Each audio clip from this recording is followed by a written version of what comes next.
Well, I said I would give you an exclusive, so... A more exclusive! More sessions, we're taking it on the road. This is the Moho Sessions, as it's now fondly known after one episode. But that's this is Moho Sessions Part 2. And we are here with female country artist Leanne Brumfitt. Hi. Say hello to the audience, the wonderful thousands of people that are going to be watching this. Hello. Lovely to give you a second. Hello, thousands of people. Introduce yourself for those that may not know who you are and what you do. So I am Leanne Brumfitt. I am a country singer, songwriter from the Wirral, Cheshire, Ellesmere-Port, whatever you know it as. So I have only started releasing music as of this year. So 2 singles and 1 on the way. And that's where I'm up to right now. I think you must have a wee bit out there. Oh, what? You supported Keswick Gill. I have supported. You've supported Jade Halliwell. You've supported Amelia Quinn, who you're actually going to see tonight. Yeah. And you're about to support. Who was it? What was a band you're about to support? Well, Holy Moly McCarthy. Exciting. this actually is the biggest gig so far. So for the first time, I'm going to be performing my original music with a full band. I've never heard my songs played other than me on a guitar. And as you know, I'm not the best guitarist.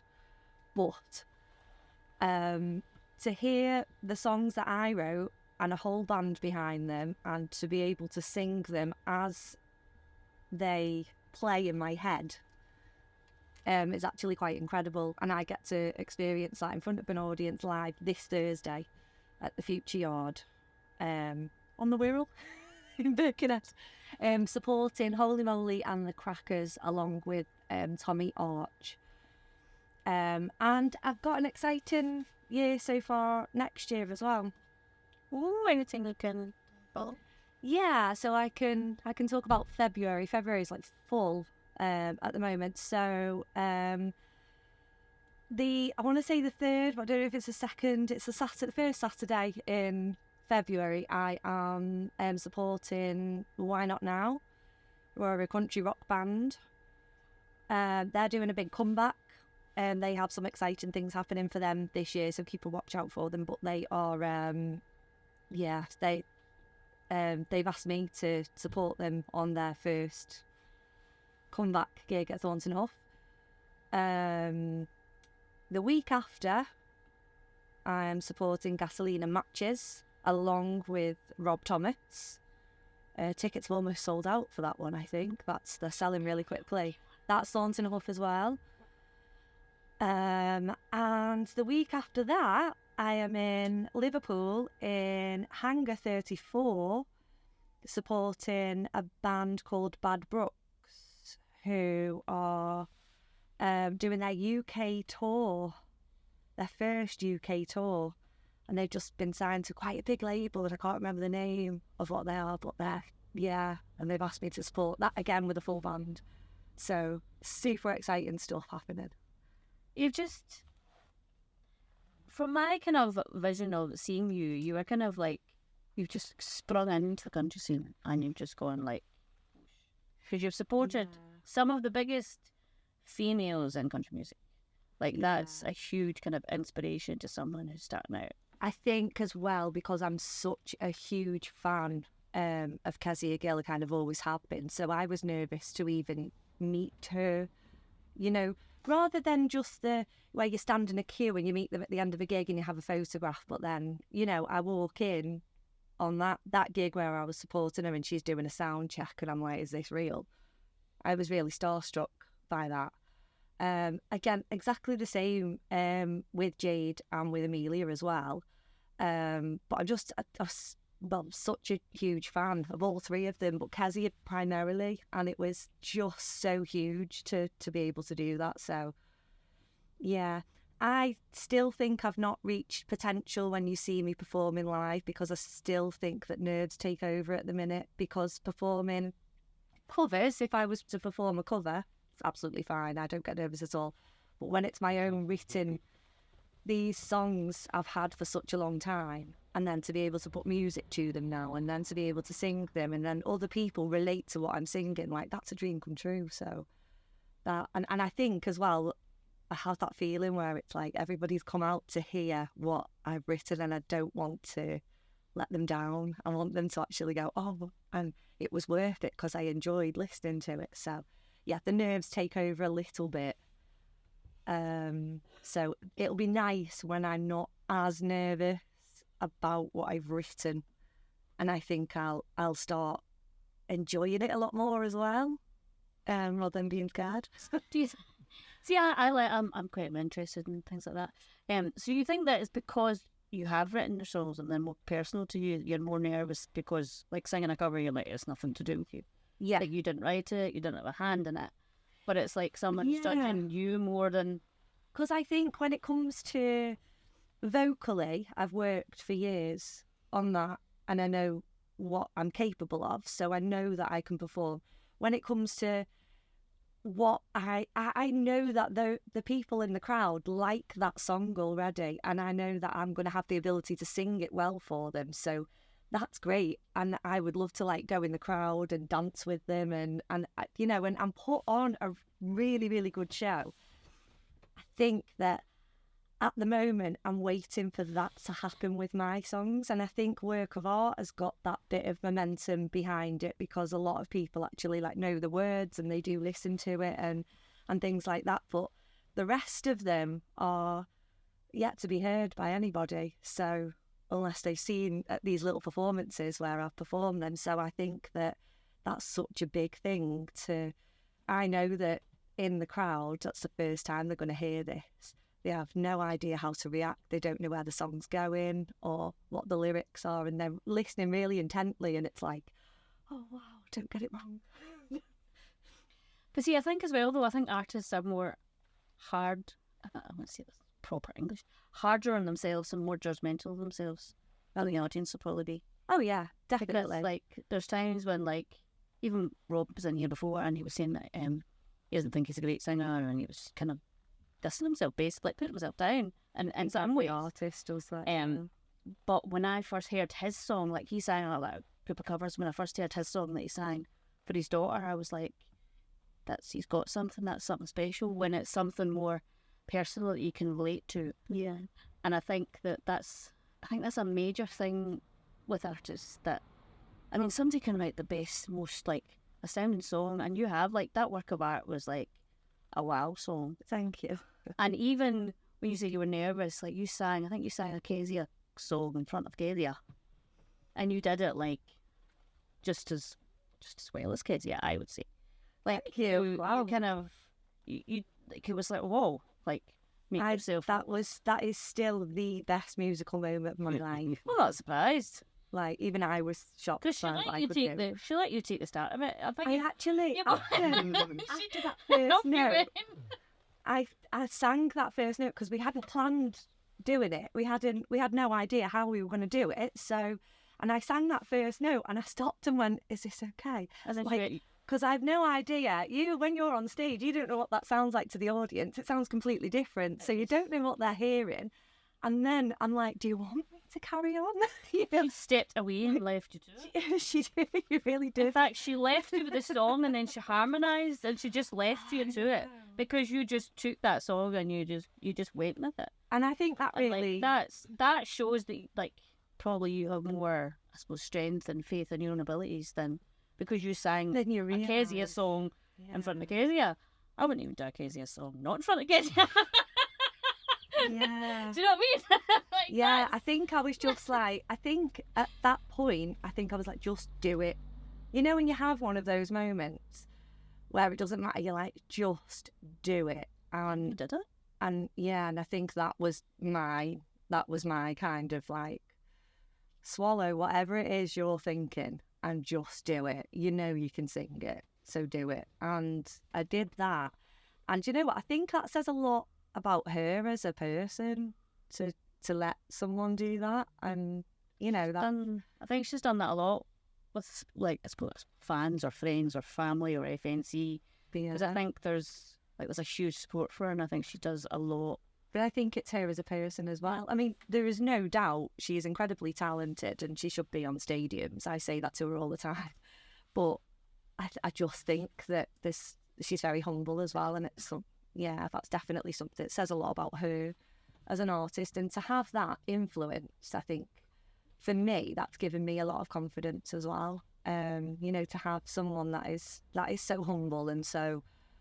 well, it is okay to be yourself. I know sometimes I'm an absolute loon, but that's why I love you. And how I make it. I mean, like, I do the most embarrassing things, and it wouldn't be me if I didn't make some sort of mistake somewhere. And I mean, like, you know, you always catch me. You know what it's like. So it's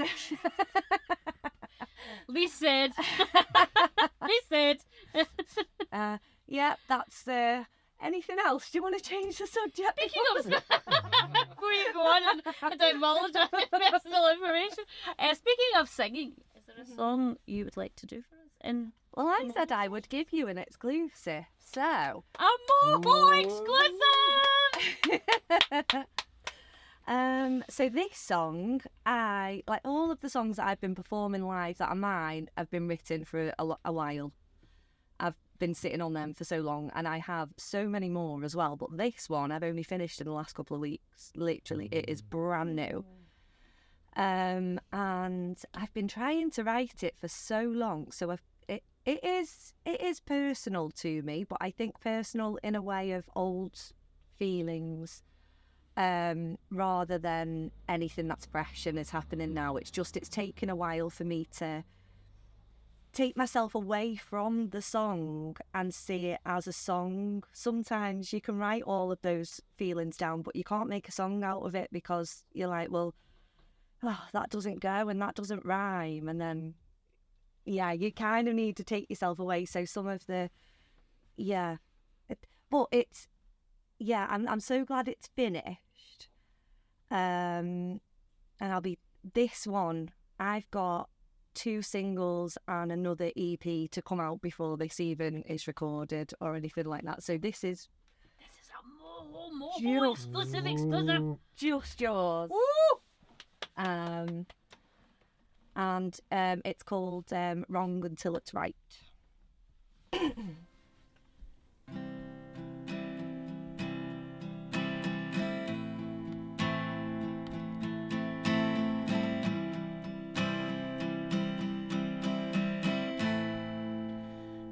Fighting back the tears, using my eyes to trace the lines on your face.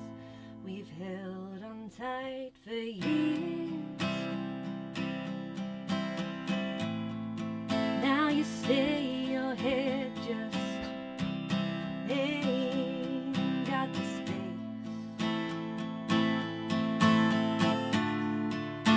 It's complicated, always is.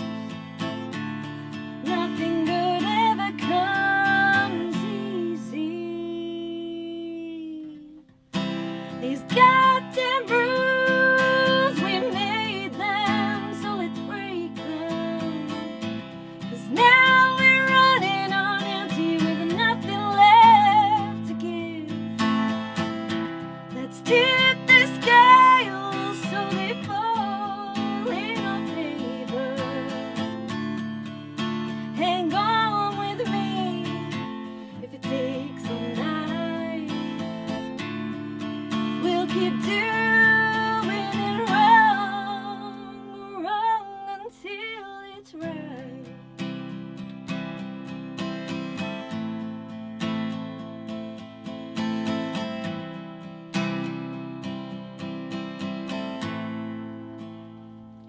You smile at me, and I smile too. Both of us say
Thank you. Thank you very much. Exclusive. Well, thank you for that. That felt very bluesy. Yeah, I can hear it being very bluesy. Very bluesy. Like, I feel like an Acacia influence in that, though. Maybe. Yeah, I think it's a Patsy influence. Whoa, like that sort of sound. I hear that type of blues behind it. But then I also hear like the kind of the distorted guitar, but the quiet in it.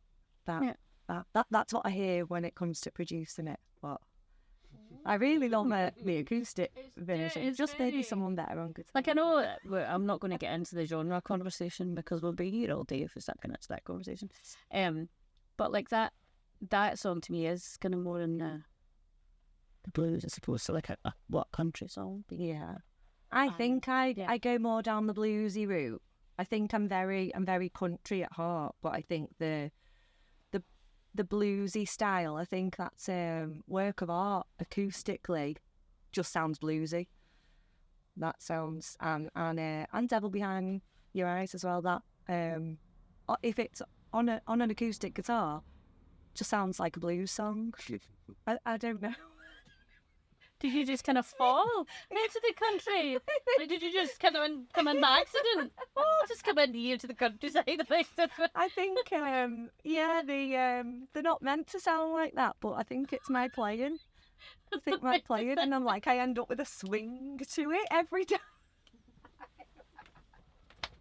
Every time. I remember when you said that. True, I've not heard that line. I said, "Oh my god, it's not country, but it's absolutely getting played on the radio." Yeah. Because I had no idea. I just knew that Will had been going on for a couple of months already. Yeah. That's something you need to be looking out for. Yeah, he was out there on the PR side thing. Because He was a good guy to get to go to. Do you know what? I met him when I was.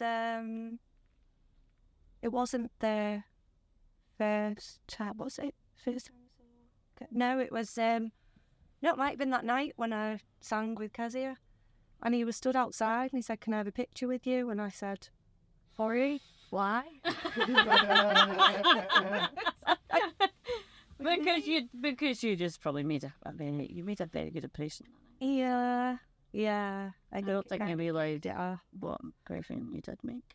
Yeah, it was. I know. I had to switch my phone off the next day because the notifications were actually showing me anxiety. I was like, I can't look at it. Because I'm honestly one-on-one. I'm absolutely fine, but I'm generally quite shy. I have a shy nature. I try and tell people I'm shy, but they don't. No one ever believes me either. People who know me like. Shy together, Leanne. Yeah, definitely. I think me being shy makes as much sense as you being which is none at all.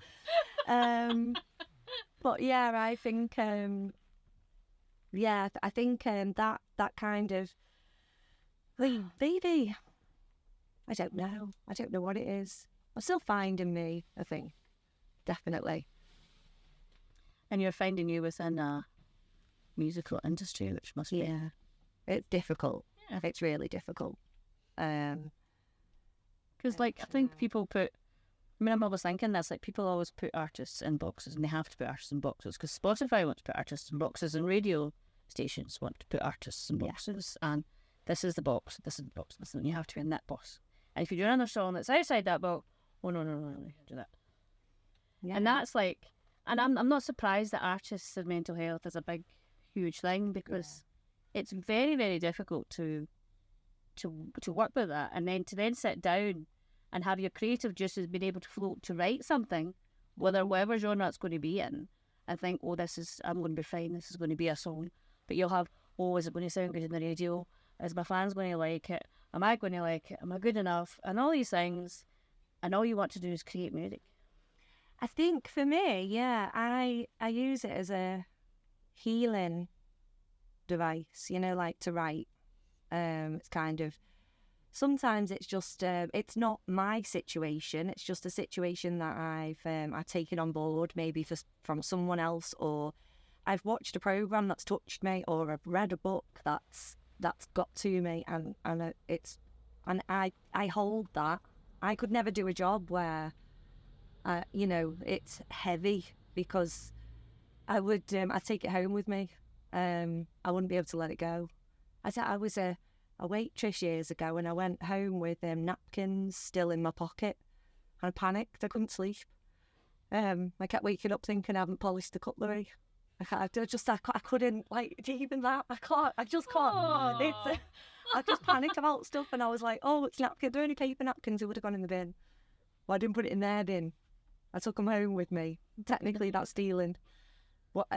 They wouldn't have been. They would have laughed at me if they thought I panicked about it, but I did panic about it. And I need to write a song about that.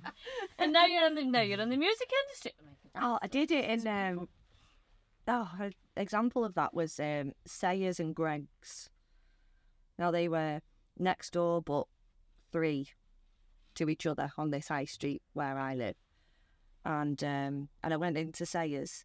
Thought, I'll just grab like a pasty before I go to bed. They didn't have any that I liked, but I'd grabbed a packet of crisp on the way in. And I put them under my arm while I was getting my purse out. And then I was like, I went, they don't have any. Bet Greg's will. So I went, thanks anyway. And I walked out and I went to Greg's, and then I paid for the pasty, and then I looked and I went, wait. But she's getting my cheese. She went, I've got your chow and I'm coming back. I just need to give the crisp back. And I was like running down to Sayers to put the crisp. I went, I'm so sorry I nicked your crisp. And I put them in. The woman's like, what? It's like, they were under my arm. I didn't notice. But yeah, it was, honestly. See, I think that along with your songs makes you more lovable and attracts more fans to you, because you're real and you're authentic and you're approachable, and people can feel that they can talk to you, and that's something to kind of hold on to as you and pretty special. I not to like to keep that. I need to. Thank you. Well, it's true, because like you just at the Bedford on Sunday, ladies and gentlemen, she says I see her doing things. She was videoing me and I wasn't even aware of it. The chicken lady. Jim. Yes. Some lovely ones. You were there for ages, and I was like, just wanted to close her eyes so I can see that she's asleep. And then you got up and I was like, no, you need to sit back down, shut your eyes, put your head on there. She said, Linda, go look like you're asleep, look like you're asleep. Polly? And then I did look and I was like, why am I doing this? And I turned round and she was like, she's awake. Why did you want me to? On the video, she couldn't hear what I was saying, but I was like, here's our Linda. She's having a nap, and then she turned around, oh, she's up. And then there's another one, like you showed me another one and I didn't even know she'd done that.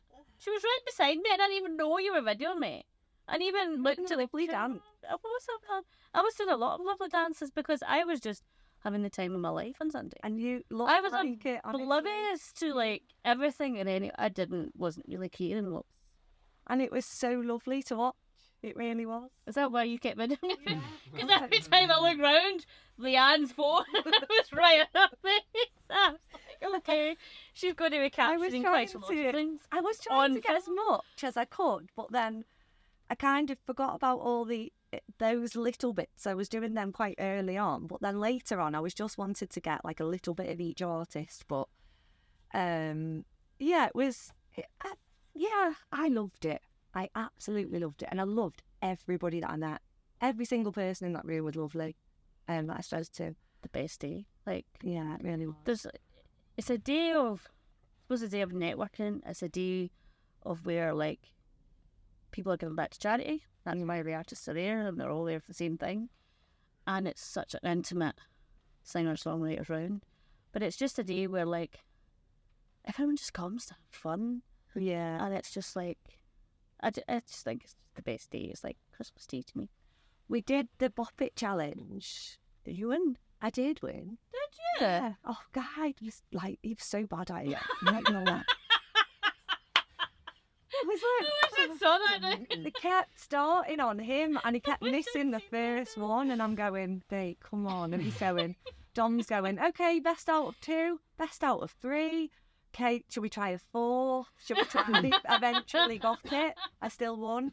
And it honestly, it was so funny. And then, but I found it really funny to bop Dom's head every time he said bop it, because he said it so many times. So I kept going bop it, bop it. But then that carried on. So like throughout the day, I don't know if you noticed, he chased me a couple of times to bop me on the head to I chased him. Just randomly bop.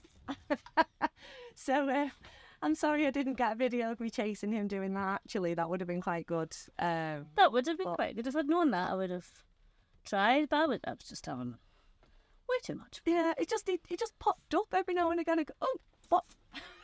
He'd be like, he chased me. Was there any artist that stood out for you on Sunday?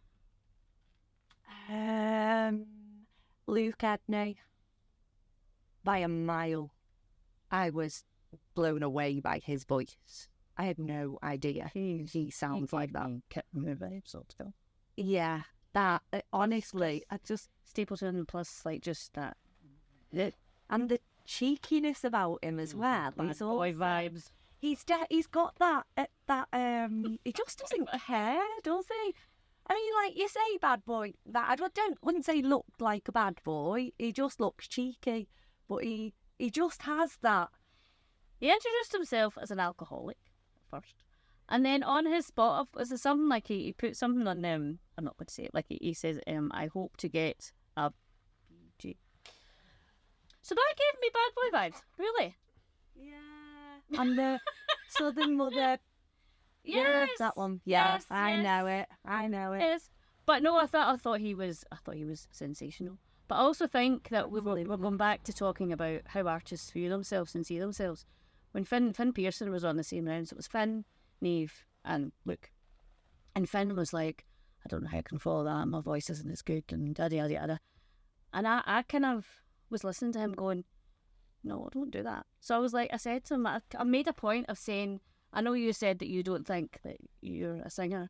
I said, but your voice is just completely different. His voice was like soft and pure and like engaging. Yeah.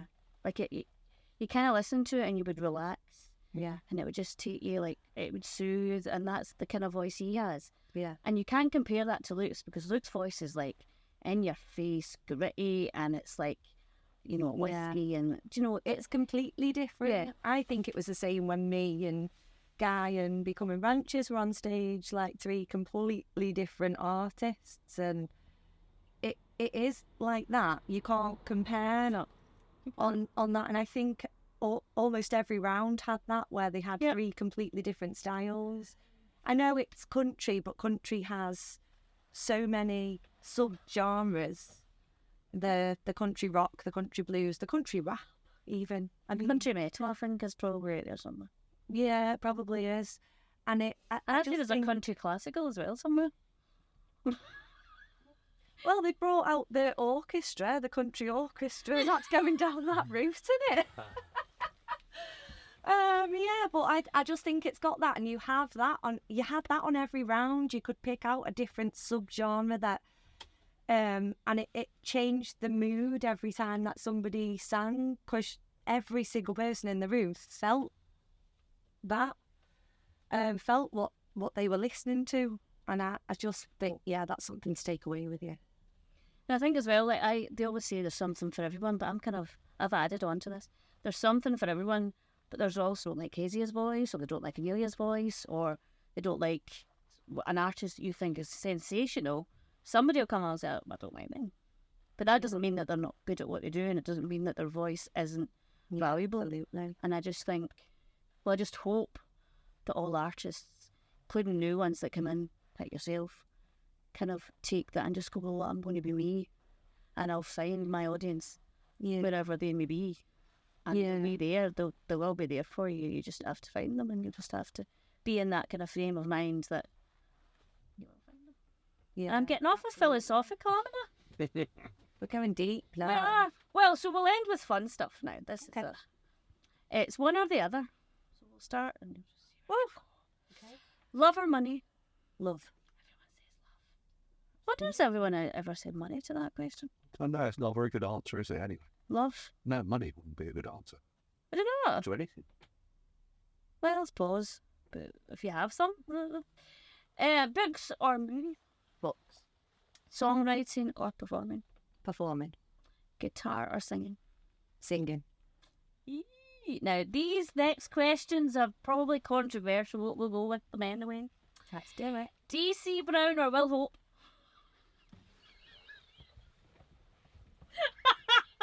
I did tell you. Hang on. You're just going, aren't you?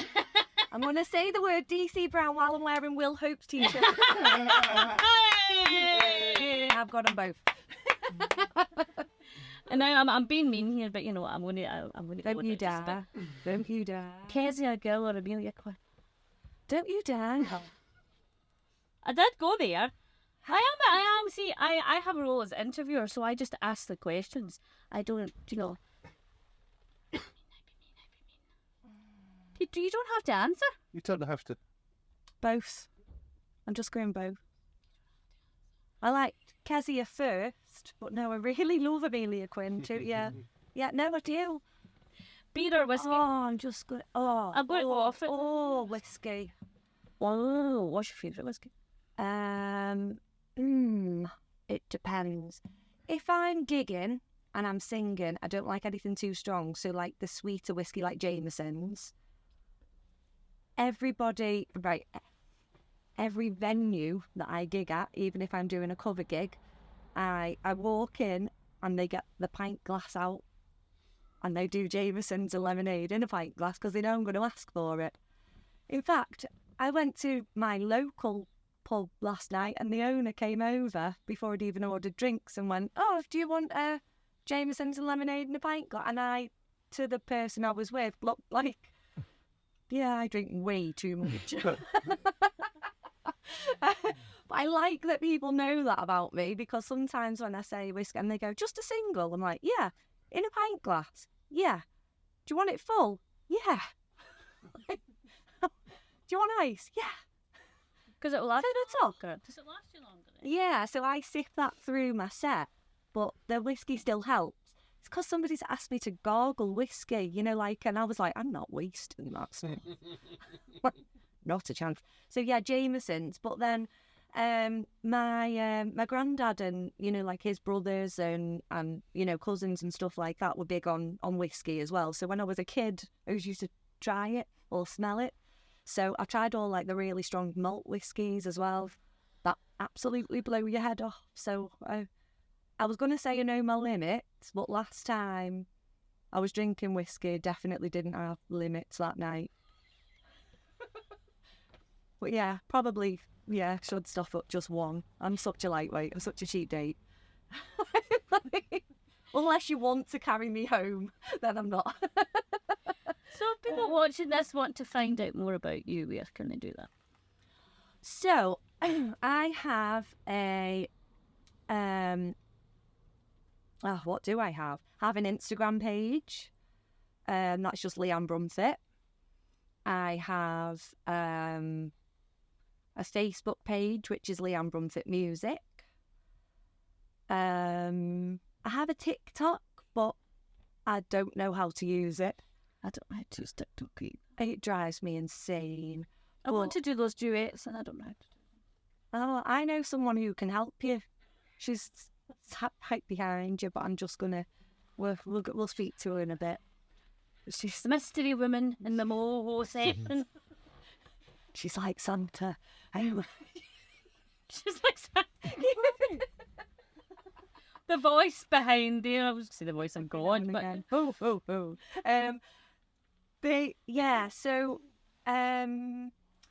There's then like I perform all over the Northwest, whether or not that is a cover gig. I'm looking to do more original music gigs at the moment, so yeah, and I always advertise them all over social media.